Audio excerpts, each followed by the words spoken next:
السلام علیکم ورحمۃ اللہ وبرکاتہ۔ رمضان المبارک کی 27ویں شب کو 2 رکعت نماز پڑھیں۔ ہر رکعت میں سورۃ الفاتحہ کے بعد سورۃ الاخلاص 7 مرتبہ پڑھیں۔ سلام کے بعد 70 دفعہ یہ تسبیح پڑھیں: استغفر اللہ الذی لا الہ الا هو الحی القیوم واتوب الیہ۔ انشاءاللہ تعالی اس نماز کو پڑھنے والا اپنے مصلی سے نہیں اٹھے گا کہ اللہ تعالیٰ اس کے اور اس کے والدین کے گناہ معاف فرما کر انہیں بخش دے گا، اور اللہ تعالیٰ فرشتوں کو حکم دے گا کہ اس کے لیے جنت آراستہ کرو، اور فرمایا وہ جب تک تمام بہشتی نعمتیں اپنی آنکھ سے نہ دیکھ لے اس وقت تک اس کو موت نہیں آئے گی۔ مغفرت کے لیے یہ نماز بہت ہی افضل ہے۔ 27ویں شب کو 2 رکعت نماز پڑھیں۔ ہر رکعت میں سورۃ الفاتحہ کے بعد سورۃ الانشراح یعنی علم نشرح ایک بار، سورۃ الاخلاص 3 مرتبہ پڑھیں۔ سلام کے بعد 70 مرتبہ سورۃ القدر پڑھیں۔ انشاءاللہ تعالی بے شمار عبادت کا ثواب ملے گا۔ یہ نماز بہت افضل ہے۔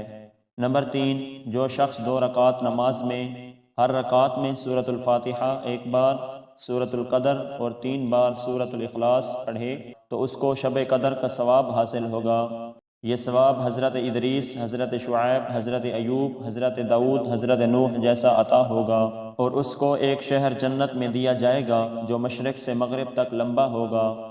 27ویں شب کو 4 رکعت نماز پڑھیں۔ ہر رکعت میں سورۃ الفاتحہ کے بعد سورۃ القدر 3 بار، اور نماز کے ختم ہونے کے بعد سبحان اللہ والحمد للہ ولا الہ الا اللہ واللہ اکبر پڑھیں تو جو دعا مانگے انشاءاللہ تعالی قبول ہوگی۔ 27ویں شب کو 4 رکعت نماز پڑھیں۔ ہر رکعت میں سورۃ الفاتحہ کے بعد سورۃ القدر 1 بار، سورۃ الاخلاص 27 بار پڑھیں۔ گناہوں سے ایسے پاک ہوگا جیسے ابھی ماں کے پیٹ سے پیدا ہوا ہو، اور اس کو جنت میں 1000 محل ملیں گے۔ 27ویں شب کو 7 حامیم سے شروع ہونے والی صورتیں پڑھیں۔ یہ 7 حامیم عذاب قبر سے نجات اور مغفرت گناہ کے لیے بہت افضل ہیں۔ اس کے علاوہ سورۃ الملک پڑھنا مغفرت گناہ کے لیے بہت ہی افضل ہے۔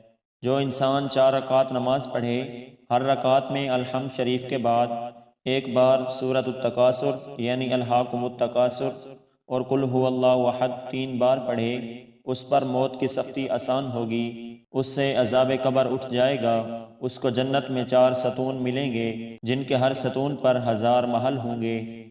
حضرت علی رضی اللہ تعالیٰ عنہ فرماتے ہیں، جو کوئی شب قدر میں بعد از نماز عشاء انا انزلناہ فی لیلۃ القدر 7 بار پڑھے، ہر مصیبت سے نجات ملے گی، 1000 فرشتے اس کے لیے جنت کی دعا کرتے رہیں گے۔